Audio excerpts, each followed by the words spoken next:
Bem pessoal, aqui eu sou o monitor de genética novamente, Henrique Pedac, e na videoaula de hoje nós vamos fazer o Challenge Gene 4. Então, como de costume, iniciaremos lendo o relato de caso. Após a sua aprovação na residência de pediatria, e alguns meses de preparação e acompanhamento com seu orientador, você começa a pegar os ambulatórios da tarde com o R2.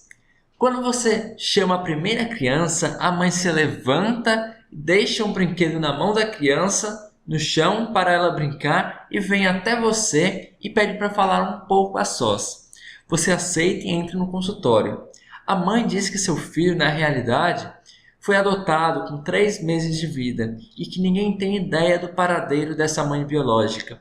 A mãe adotiva diz então que nos primeiros anos a criança estava se adaptando muito bem, sorria muito, brincava muito com as outras crianças, mas que agora, após completar 5 anos, começou a cair e chorar de modo recorrente, o que levou a pensar que ele queria mais atenção, visto que no mesmo mês que ele completou o aniversário, ela conseguiu ter o primeiro filho biológico por inseminação artificial.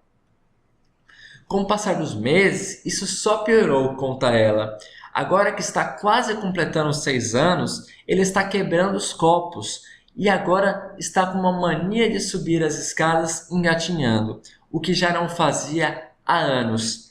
A mãe demonstrou que achava ser uma birra por ter que compartilhar a atenção com seu irmão mais velho, mas que tinha algo lá dentro que achava diferente. Por isso trouxe até aqui, mais para ficar tranquila, dizia ela. Curioso com o caso e sabendo que no início de sua residência é importante causar boa impressão, foi junto com a mãe chamar a criança, que ao ser chamada começou a se levantar de um modo muito diferente. Ela se mexia todo o corpo, o tronco era jogado de um lado para outro, como se estivesse com muita dificuldade para se levantar, mas conseguiu se levantar e conseguiu ir andando até o ambulatório. Abaixo eu vou colocar uma descrição sobre como é esse se levantar do nosso paciente. No exame, você colocou a criança na maca, pegou um fantoche de palhaço e brincou com ela. Enquanto isso, a mãe contou que ele tirou 10 na escola por escrever todo o alfabeto em letra cursiva e de forma. Disse que era um ótimo aluno. Você estava ficando cada vez mais curioso sobre o caso e achou que já era o momento de fazer o exame físico. Um bom estado geral, consciente, orientado, brincalhão, hidratado, nictérico, cianótico, sem linfonodos palpáveis nas cadeias cervicais, coração com ritmo regular em 2 tempos, com bolhas normofonéticas e sem sopros. O pulmão estava normal e o abdômen era indolor à palpação. Quando foi aos membros inferiores, percebeu panturrilhas grossas, mas sem edema. Então vamos para as primeiras perguntas. A primeira, quais seriam suas principais hipóteses diagnósticas?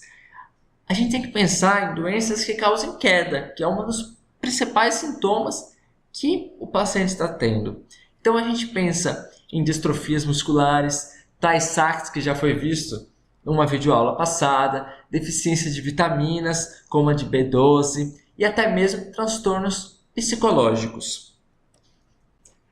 A segunda pergunta, que exame você solicitaria para aumentar a acurácia do seu diagnóstico?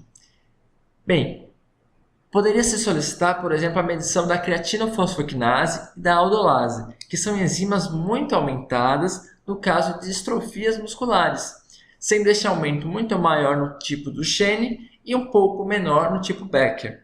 Além disso, a oftalmoscopia pode ser um ótimo indício para poder excluir ou acrescentar a possibilidade de Tay-Sachs. Um hemograma completo e níveis de vitamina B do complexo B, principalmente a B12, que pode levar à fraqueza e até paralisia dos membros, seria muito pertinente ser solicitado. Na próxima questão, a gente quer saber, a sua principal hipótese diagnóstica seria de uma doença genética? Fale como ela ocorre. A gente vai colocar a principal hipótese da distrofia muscular, e elas ocorrem pela mutação no gene que codifica a distrofina. é uma proteína essencial para a ancoragem da actina no citoesqueleto celular. A distrofina pode estar ausente ou enfraquecida em diversos níveis. Daí a origem dos mais de 30 tipos de distrofias musculares. Duchenne e Becker são apenas 2 tipos dos mais de 30. Pelo esquema aqui que mostra todo o sistema de ancoragem, sinalização da fibra muscular, vamos sintetizar para essa área mais importante. Vemos a distrofina aqui, que é uma proteína de ancoragem da actina. Ela faz parte do sistema de ancoragem, um sistema que mantém as fibras musculares firmes e fixas, e elas têm alguma coisa para segurar para poder puxar e fazer a flexão ou fazer a distensão. Então, se a gente não tiver uma ancoragem, um ponto de apoio, a musculatura não vai funcionar, porque a gente precisa estar fixo em algum lugar, ter a ancoragem, para só então conseguirmos fazer o movimento relativo. Tá certo? Então, o problema está nessa proteína aqui, a distrofina. A ausência dela impede a interação entre isso que eu estou mostrando, entre a fibra muscular com o restante da ancoragem e sinalização. Então, é aqui que está o grande problema das distrofias musculares. A outra pergunta é, se a criança fosse do sexo feminino, você mudaria em algum ponto o seu pensamento clínico? Vamos ver assim.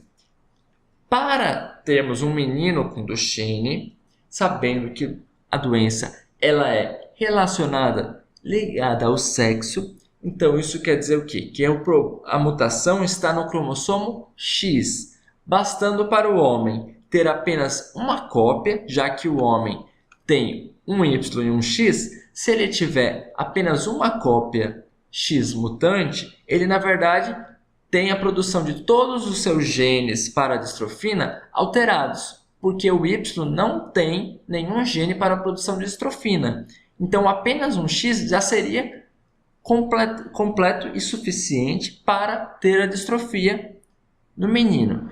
Então a gente tem que bastaria uma mãe heterozigota com um gene mutante, e a mãe seria assintomática, porque a mãe tem esse outro gene normal para complementar e possibilitar o bom funcionamento muscular, e o pai pode ser normal, e assim ter um menino com Duchenne. Já para ocorrer uma menina com Duchenne, a gente precisa da necessidade de 2 genes mutados. Os 2 X têm que estar mutados. Para que isso ocorra, a mãe pode ter apenas um mutado e ser assintomática, mas o pai, de forma obrigatória, porque todos os filhos recebem uma cópia do pai e uma cópia da mãe, então o pai teria que ter a doença de Duchenne. O problema, o que a gente pode pensar, então não tem nenhum problema, mas existe um problema que se baseia no fato de a expectativa média de vida de um paciente com Duchenne está em cerca de 17 anos.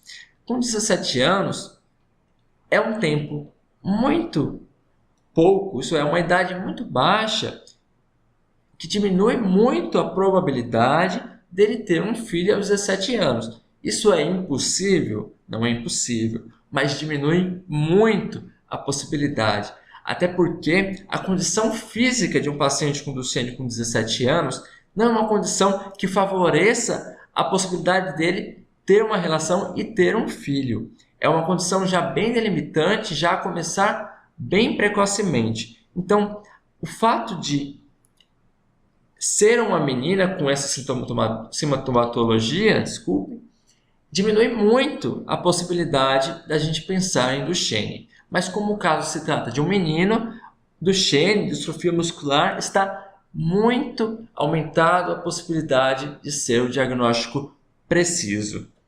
Então, sim, principalmente se a principal hipótese diagnóstica for Duchenne, pois ela é uma doença que ocorre essencialmente com indivíduos do sexo masculino, por ser de uma herança ligada ao sexo, e pelo fato de pessoas com essa doença normalmente não chegarem a idade reprodutiva. Vivem em média até os 17 anos. No caso de Becker, seria um pouco mais provável, mas ainda assim muito raro, pois os indivíduos acometidos conseguem chegar até os 30 anos.